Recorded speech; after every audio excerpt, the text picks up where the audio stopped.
Okay, just as we'll get started here, so we don't keep everybody here for the rest of the night. For those of you that don't know me, my name is Bill Chip. I live in Rollins Ranch. I've been asked to kind of mediate this and make sure that we understand that this is a informational meeting for Staker Parsons to come and answer some questions for us and to really give us an idea of what's going to go on over at the pit, what they plan on doing. And got to remind everybody that regardless of what they respond to, this is not legally binding in any way. And the only way that that would occur is if there's conditions that the county puts on them if they get the permit. So at this point, I'd like to introduce Dak from, is it Parsons or Staker Parsons? Staker Parsons, and he'll introduce the rest of his group. And then we'll get started on the questions that a group of residents came up with. And if you have other questions or other things to go along with it, just let me know and we'll recognize you and we'll go on from there. Thank you. As I mentioned, my name's Dak. Last name's Maxwell. Dak Maxwell, the real estate manager for Staker Parsons Companies. Most of you knew me from the public meeting, those that didn't get to that. That is my role with the company. And so I'll let these other two introduce themselves and their titles. I'm Randy Anderson. I'm the North Region President over Northern Utah, Idaho, Wyoming. And I'm Pat Clark, Environmental Advisor for Staker Parsons. Okay. All right. Let's start with the questions. I'll start. Okay. What materials are you planning on mining? All the surface materials you can see, all the gravel. We plan on mining. There's this whole front area where the house is and that was left there so the pit was not exposed to the traveling public on this side of the road, so that would be the last thing we would mine. That and then up around the corner, it's sand and gravel. Can everybody hear the question and the answers? Okay. How long is the permit for? Well, we haven't been issued, but we asked for 10 years. We didn't never expect it to take us 10 years. I think they're saying now maybe it might go 3 years. Unless we want to do it at a very high rate, I don't know, 3 years is quite long enough. And I wanted to just mention, Rollins Ranch, when that was conceived, one of the reasons we were behind in getting the main pit done, because Rollins Ranch was mined. We went over and worked with the developer to mine all that material out of there and process it to develop your subdivision. I think we worked in there 3 years, I think, to move the material, to build the terraces and everything for the subdivision. We knew the subdivision was coming. We've never fought subdivisions coming next to our gravel operations. We've always said, it's America, it's people's rights to develop their property. So, a lot of people says, we're not gonna let a gravel pit next to our subdivision. Actually, it was a subdivision that came next to our gravel site. And you gotta understand, we're trying to finish this site up so that it can be sold and developed. And that's what we're trying to do. And the house needs to be tore down. That'll be tore down in the spring. That would be the last piece to go out is that one. And then first we're mining the back. I think we've determined about 700,000 yards of material. No, it's over a million. Yards of materials that come out of there.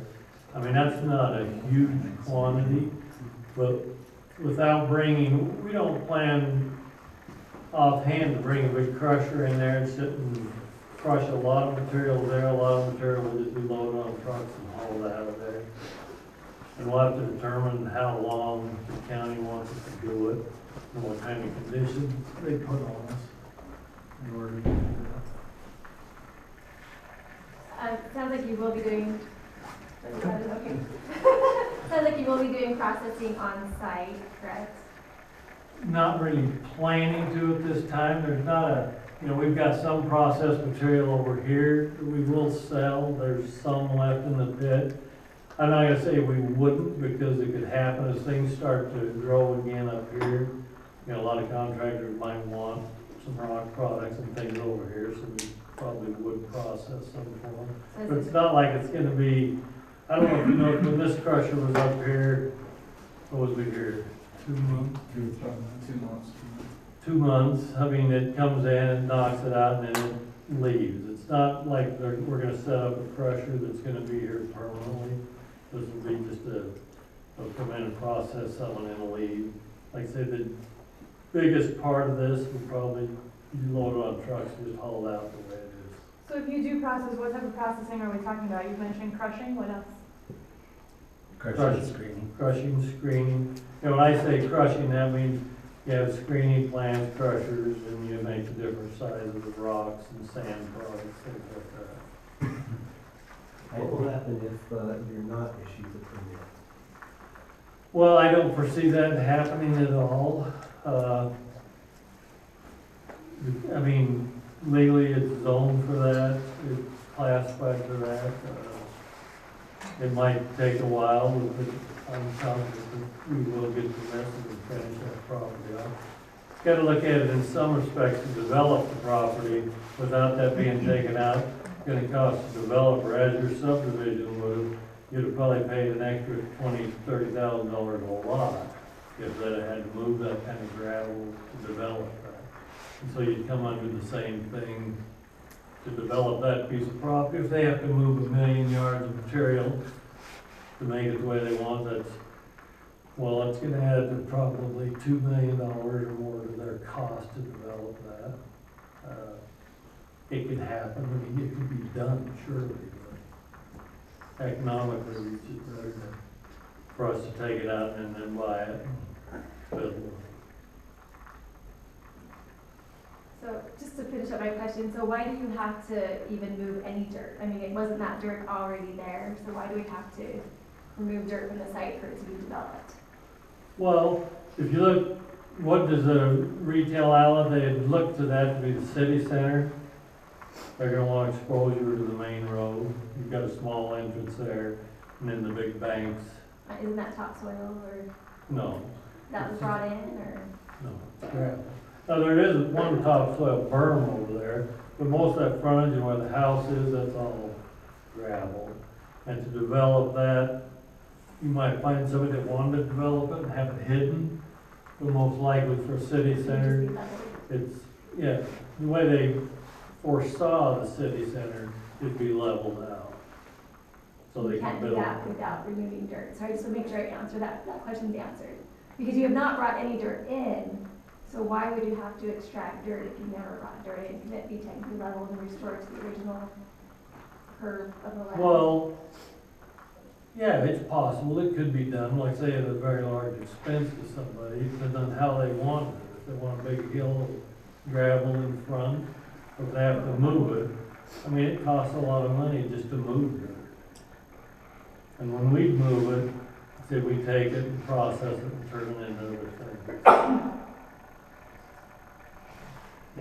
Why didn't you finish in 2010? Well- I mean, why does it look like it does now? Okay. You were supposed to be done.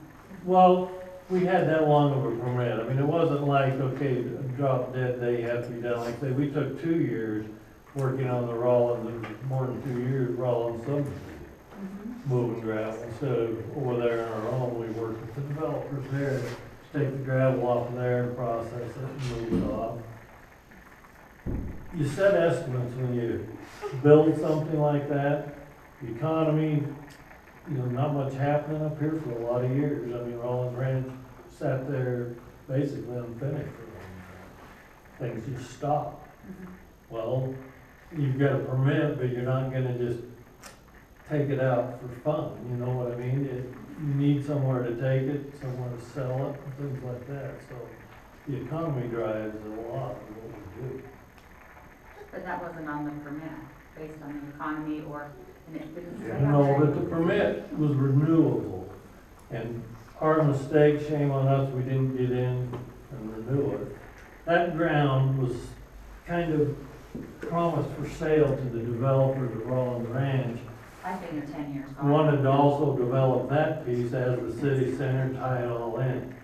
Well, part of that was sold under contract to them, and like they would have moved part of the material or used a lot of it, but that did not happen. When our permit came to be done, that ground was actually sold. Was it in our name even? Part of it was sold, and they took down some of the acres they had their contract on. So it actually wasn't yours, you bought it back. Well, no, it was under contract, it never got paid for. You know, they had a lot of Oh. financial problems, and so Right. they never, what would you call, exercised their option to take it, I guess. Okay, okay. And then it got signed back over to you, Yeah, we got it When back did that into our happen? name. March of this year, March of this year, end of February, 1st of March of of this year. 15.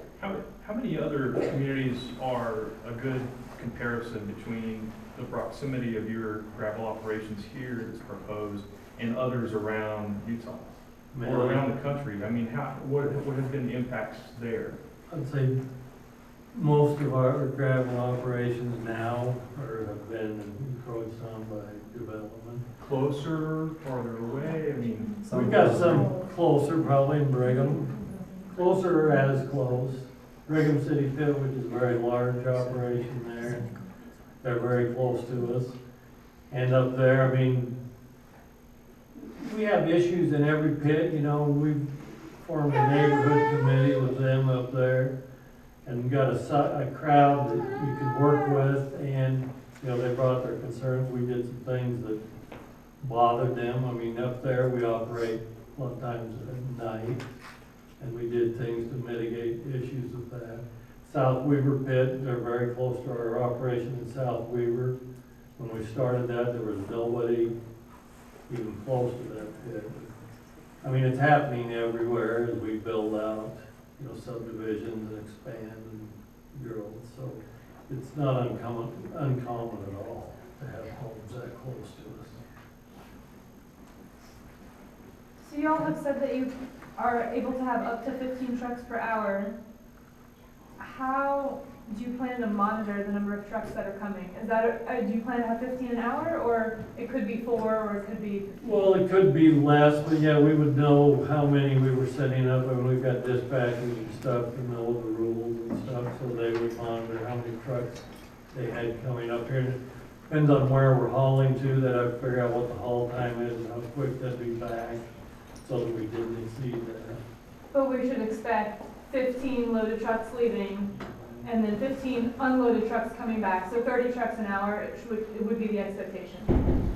15, let's say 15 leaving now, because they would just rotate. If there was an hour's haul, say, you'd have 15 trucks on it. Right, but I mean, if 15 trucks Is are that leaving, including they're returning coming trucks? back. Well, yeah, the same trucks, so 15 going round and round. So 30 passes, basically, per hour. Yeah. I know what I was gonna ask, is obviously the impact to the old highway is gonna be increased.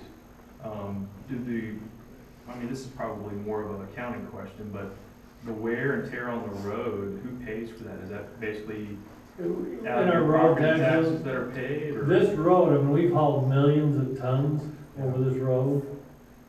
Operating right behind you, the hauling pit, we've hauled millions of tons out of there. The only reason that was dormant here was we made a deal with the county, okay, we bought this over here, this is where the city, the county, I don't know who wanted to expand, said, okay, we'll mine this one first, and then when it's done, we'll go back to this one. Because I remember seeing, when I was based in England in the early 90s, you know, it's farm country. Yeah. A lot of people don't realize that, but you get stuck behind these tractors and it takes you an hour to get to work. So is there gonna be that kind of issue with the amount of traffic? Because that's gonna be a huge impact to the, you know, everybody that lives up here trying to get to and from work. If you're stuck behind 2 or 3 rock trucks, what's the mitigation effort there? Well, and you say stuck behind, I mean, the new haul units, I mean, they're fairly long, but I mean, they don't have any problem going as No, but if there's a lot of them, I mean, I just, Well, and I think that's why the county looked at it and said, let's limit it to 15 an hour, so Okay. it doesn't get congested. that's the mitigation of it. I mean, we hauled out of here for probably 10 years out of this pit with those same trucks going out of here. I didn't live here 10 years ago. Well, I'm every just- I'm just day, I curious. mean, you know, and there are more people here now than there were, but I mean, everywhere you go, we're dealing in semis. I mean, Sunday, come down from Evanston, you know, it's. Right, well, it's a two-lane road, I just Sure. wondered if that is going to drive more of a traffic issue. You brought up the newer trucks. What size of truck, you know, cubic yards or yards are you planning on using for these efforts? I'm guessing on yards, could we deal in tons, they haul like 42 tons. Could be like, Truck and power. well, or belly dump, 30 yards, 28 yards, something like And that includes the truck and the tow? that. Yeah. It's about 106,000 pounds, 120.